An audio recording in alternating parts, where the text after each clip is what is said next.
Bonjour et bienvenue à cette chaîne. J'aimerais pendant quelques temps donner des enseignements sur le fondement de la vie chrétienne. Nous remarquons que beaucoup de gens dans leur vie et dans leur marche chrétienne ont des problèmes parce que un fondement n'a pas été posé, ou autrement dit, les fondements chrétiens n'ont pas été posés. Et quand une maison n'a pas un fondement solide et on essaye de construire à la hauteur, le danger est que la maison risque de s'écrouler. Un arbre qui n'a pas de racines profondes, s'il monte là-haut, une tempête peut facilement le faire tomber. La vie chrétienne est comparable à cela.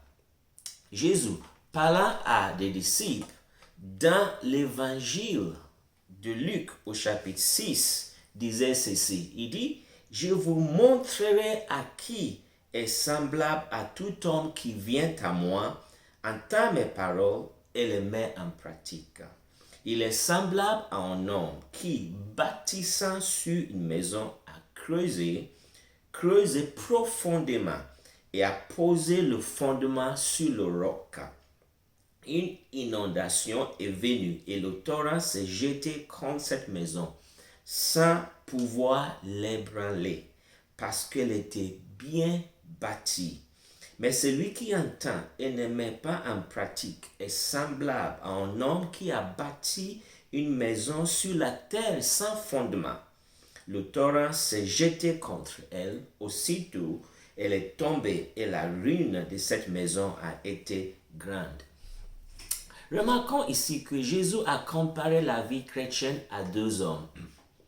Tous ces deux hommes avaient le même projet, le projet de construire ou de bâtir une maison. L'un d'eux voulait quelque chose de rapide et vite fait, et la Bible dit qu'il n'a pas cherché à poser un fondement. Il a commencé à construire tout de suite, et on peut imaginer que rapidement, il a fini de construire sa maison. Et avec sa famille, il vivait dans cette maison. Le deuxième homme, la Bible dit que il a commencé à creuser et creuser profondément et à poser le fondement sur le roc. Je crois que c'est ce que Jésus veut que nous fassions nous tous. Comme cet homme a cherché à creuser et à creuser profondément et à poser le fondement de notre vie, de notre famille, de notre maison sur le roc. Ce roc, la Bible nous le révèle que ce n'est autre personne que la personne de Jésus et Jésus-Christ lui-même. En réalité, dans l'épître de Paul aux Corinthiens, au chapitre 3, et à partir de verset 10, Paul dit ceci. Selon la grâce qui m'a été donnée, j'ai posé le fondement comme un sage architecte, et un autre bâtit dessus. Mais que chacun prenne garde à la manière dont il bâtit dessus, car personne ne peut poser un autre fondement que celui qui a été posé, savoir Jésus-Christ. Donc Jésus-Christ est le fondement, le roc sur lequel notre vie, notre foyer, notre famille doit être posée ou basée. Et cet homme dans Luc, il a creusé et creusé profondément pour trouver ce roc pour pouvoir poser sa maison dessus. Résultat, il est dit que l'inondation est venue. Le torrent s'est jeté contre ces deux maisons. La première maison n'a pas subsisté. Elle s'est ébranlée et sa ruine était grande. La deuxième maison, le monsieur qui a pris le temps de creuser et creuser profondément pour poser sa maison sur le roc, il est dit qu'il a subsisté parce qu'il était bien bâti. les inondations et toutes les difficultés de la vie vont venir contre notre vie et contre la maison, surtout ce que nous vivons à cette période. Mais si notre vie est bâtie sur Jésus le roc, nous allons être victorieux. Alors, j'aimerais, pendant quelques temps, prendre le temps de voir avec nous comment nous pouvons et nous devons creuser et creuser profondément comme cet homme pour pouvoir poser notre fondement, notre vie sur le roc qui est Jésus-Christ. On peut imaginer par rapport à ces deux hommes que le premier homme, quand il a fini de construire sa maison, l'autre, le deuxième, était peut-être en train de creuser encore. Et ce premier homme pouvait aller voir son ami ou son voisin et dire, mais qu'est-ce que tu fais? Tu creuses encore? Mais regarde-moi, j'ai déjà bâti ma maison, je suis dedans avec ma famille. Il pouvait même se moquer, mais tu perds ton temps. Ça pouvait sembler comme une perte de temps, perte d'énergie et même perte d'argent pour l'autre qui ne faisait que creuser et creuser profondément. Mais quand il a trouvé le roc et il a bâti sa maison dessus, et puis il a construit tout, et plus tard, quand est venue l'inondation, les torrents et tout ce qui a fait écrouler la maison du premier homme, cet homme maintenant va voir qu'il n'a pas perdu ni son temps, ni son énergie, ni son argent. L'autre avait tout perdu. Et qui sait, peut-être que quelques-uns même de sa famille étaient perdus. Il avait perdu son temps, il avait perdu son énergie, il avait perdu son argent. Lui qui pensait que l'autre perdait son temps, c'est lui plutôt, le premier, qui n'avait pas bâti sur le roc, sur le fondement. C'est lui qui avait tout perdu. À la fin des jours, les hommes, les femmes qui n'ont pas bâti leur maison sur Jésus-Christ le roc, ils vont tout perdre. Malheureusement, certains risquent de perdre même leur vie également. Mais celui qui a pris soin, pris le temps de bâtir sa maison sur le roc, sur Jésus-Christ, malgré ce que va venir contre sa maison, contre sa vie, il va subsister et subsister pour la vie éternelle. Quand Jésus était sur cette terre, dans l'évangile de Matthieu, nous lisons un récit. Un jour, il les a amenés dans un lieu appelé Césarée de Philippe. Si vous regardez un peu la carte d'Israël à l'époque, vous allez voir que Jérusalem ou Galilée, Judée et Galilée, là où Jésus était habituellement en train de guérir et prêcher, enseigner, est un peu éloigné de Césarée de Philippe, là où il a amené les disciples. Mais il les a amenés là-bas exprès. On peut imaginer à l'époque, il n'y avait pas de moyens de transport, donc ils ont dû marcher de la Galilée jusqu'à Césarée de Philippe. Une distance quand même. Et Jésus les a amenés là-bas pour faire une chose. Lisons ce que Jésus les a amenés là-bas pour faire.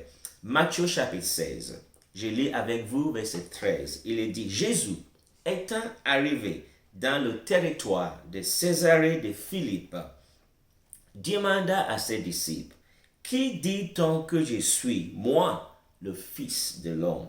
Il répondit, les uns disent que tu es Jean-Baptiste, les autres Élie, les autres Jérémie ou l'un des prophètes. Et vous, leur dit-il, qui dites-vous que je suis? Simon-Pierre répondit, tu es le Christ, le Fils de Dieu vivant. Jésus, reprenant la parole, lui dit, tu es heureux, Simon, fils de Jonas, car ce ne sont pas la chair et le sang qui t'ont révélé cela, mais c'est mon Père qui est dans les cieux. Et moi, je te dis que tu es Pierre, et que sur cette pierre, je bâtirai mon église, et que les portes du séjour des morts ne prévaudront point contre elle. Je te donnerai les clés du royaume des cieux. Ce que tu liras sur la terre sera lié dans les cieux, et ce que tu délieras sur la terre sera délié dans les cieux. Donc Jésus a amené ses disciples dans ce lieu appelé Césarée de Philippe. Il les a posé la question, au dit des gens, qui suis-je? Et ils ont dit, les gens disent que tu es Jean-Baptiste, d'autres Élie, d'autres Jérémie ou l'un des prophètes. Et puis il les a dit, d'accord, ça c'est ce que disent les gens, mais vous, qui dites-vous que je suis? Et Pierre, Simon Pierre, répondant, il a dit, tu es le Christ, le Fils de Dieu vivant. Et Jésus lui a dit que ceci est une révélation qui vient de son Père. Pour poser notre vie sur le roc qui est Jésus-Christ, nous avons tous besoin d'une révélation de Dieu le Père. Il nous faut une révélation de qui est Jésus. Parce que la vie chrétienne se résume à une relation étroite avec Jésus. Jésus a dit qu'un jour, il va dire à certaines personnes, je ne vous connaissais pas. Parce que ces gens n'avaient pas une relation avec lui. La vie chrétienne se résume dans Jean chapitre 17, verset 3. Jésus disait que la vie éternelle, c'est de connaître Dieu et celui qui l'a envoyé, c'est-à-dire Jésus-Christ. La vie éternelle se résume dans une vie d'intimité, des relations personnelles avec Jésus, où Jésus devient le roc, le rocher de ma vie, et ma vie est construite, bâtie, reposée, appuyée sur Jésus. Jésus a dit à Pierre, celui qui a dit tu es le Christ, le Fils de Dieu vivant, il a dit que tu es Pierre et que sur cette pierre, je bâtirai mon église. Cette pierre sur laquelle Jésus bâtit son église, ce n'est pas la personne de Pierre. Pierre lui-même est trop fragile. Il ne peut pas être celui sur lequel Jésus va bâtir son église. En fait, il n'est même plus là et il est trop fragile. Mais cette pierre sur laquelle Jésus va bâtir son église, c'est cette confession de Pierre. Tu es le Christ, le Fils de Dieu vivant. Chacun de nous a besoin d'une révélation de la part du Père, une révélation personnelle comme Pierre a reçu. Quand nous recevons une révélation personnelle comme Pierre, nous devenons des pierres vivantes. Pierre lui-même a dit dans son épître, dans 1 Pierre chapitre 2, il dit, nous sommes des pierres vivantes. Quand nous recevons une révélation personnelle de la part de Dieu, de qui est Jésus-Christ, nous devenons comme Pierre, des pierres vivantes, sur lequel Jésus se base pour bâtir son église. Et cette église est bâtie sur le fondement qui est lui-même le roc. La question que j'aimerais vous poser, est-ce que vous avez reçu une révélation personnelle de la personne de Jésus? Pour vous, qui est Jésus? Si Jésus vous demandait, pour vous, qui suis-je? Quelle serait votre réponse? Le Christ, le Fils de Dieu vivant, c'est le roc, c'est le fondement sur lequel notre vie se pose, se construit dessus. Et quand notre vie est bâtie et construite sur ce roc qui est Jésus-Christ, rien ne peut l'ébranler. Chaque jour, nous maintenons une relation, nous sommes soudés à Jésus-Christ. Une telle vie, rien ne pourra l'ébranler. Les difficultés viendront, mais cette vie va subsister pour l'éternité. Je vous invite vraiment, si vous n'avez pas encore eu et reçu une révélation personnelle de qui est Jésus, je vous invite à chercher à découvrir la personne de Jésus, ce roc sur lequel nous devons bâtir notre vie. Et quand tu reçois cette révélation de Jésus comme le Christ, le Fils de Dieu vivant, le Christ veut dire celui que Dieu a choisi, celui que Dieu a oint, celui que Dieu dit que c'est lui qui va régner, gouverner sur l'univers tout entier. C'est le choix de Dieu.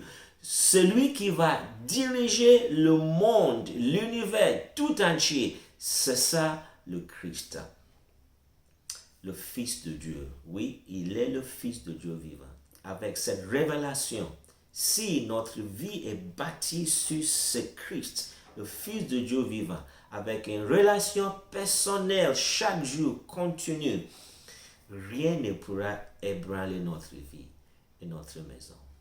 Je vous invite vraiment à suivre avec nous. Abonnez-vous, si vous pouvez, à cette chaîne. Et suivez-nous. Nous allons montrer comment nous pouvons construire et bâtir notre vie solidement sur ce rocher, sur ce roc qui est Jésus-Christ lui-même. Qu'il vous bénisse au nom de Jésus-Christ. Amen.